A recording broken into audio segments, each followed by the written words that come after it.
Dalam buku Psikologi Perkembangan karya Yuhdrik Jahja, terdapat beberapa metode yang digunakan untuk mengetahui gejala-gejala yang timbul dalam psikologi perkembangan. Di antaranya, yang pertama ada metode eksperimen.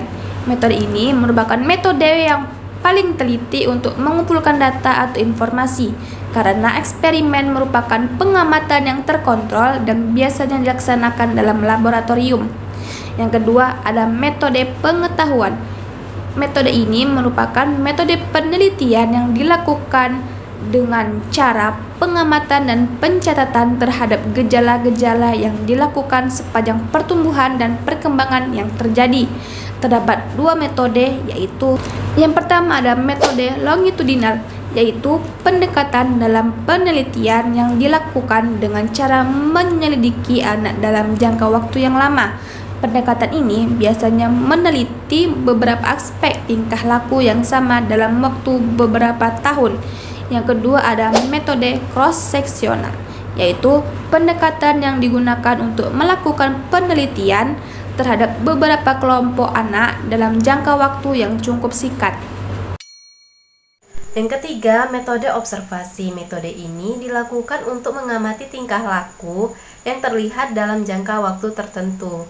Metode ini dibedakan menjadi tiga. Yang pertama, observasi sekilas, yaitu pengamatan yang dilakukan seorang individu terhadap tingkah lakunya sendiri. Yang kedua, observasi alami, yaitu mencatat data mengenai tingkah laku yang terjadi sehari-hari secara alami tanpa mengubah suasana. Yang ketiga, observasi terkontrol, yaitu dilakukan di lingkungan tempat anak berada, diubah sedemikian rupa sesuai dengan tujuan penelitian, sehingga bermacam-macam reaksi tingkah laku anak yang diharapkan akan timbul.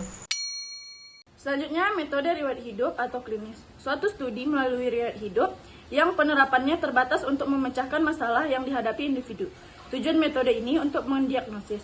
Kelemahan metode ini kadang-kadang bersifat subjektif dalam artian pandangan yang dibuat biografi. Biografi itu tulisan mengenai kehidupan yang dibuat oleh orang lain, sering sangat bermanfaat dalam pengungkapan kepribadian seseorang. Selanjutnya, metode analisis karya. Metode penyelidikan dengan mengadakan analisis dari hasil karya, misalnya gambar, karangan, atau buku harian seseorang. Karena ini merupakan pencetus dari keadaan jiwa seseorang. Buku harian sangat bermanfaat untuk mengungkapkan kejiwaan. Namun, buku harian yang dibuat oleh anak-anak di masa pubertas harus dipelajari dengan hati-hati, dengan alasan karena tidak memberikan kesan-kesan yang umum, karena hanya sedikit anak yang suka membuat buku harian dalam jangka lama. Namun, karena isinya yang demikian, itulah maka buku harian dapat menjadi sumber data yang sangat berharga untuk keperluan penyelidikan psikologis. Namun, perlu kita ketahui buku harian belum tentu memberikan gambaran yang jujur mengenai penulisnya.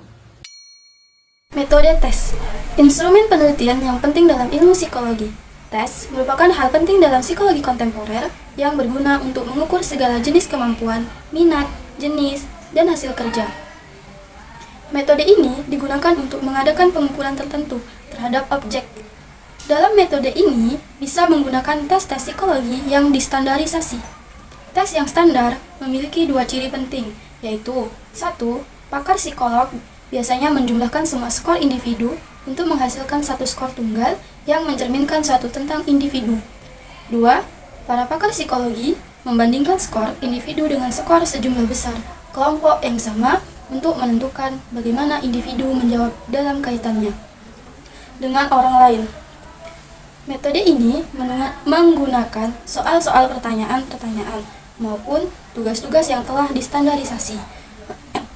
Tes dibedakan beberapa jenis, yaitu pertama, berdasarkan tes peristiwa kejiwaan seperti tes pengamatan, tes perhatian, tes ingatan, dan tes inteligensi.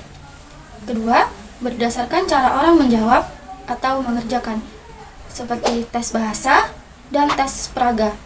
Yang ketiga, untuk menyelidiki bakat seseorang.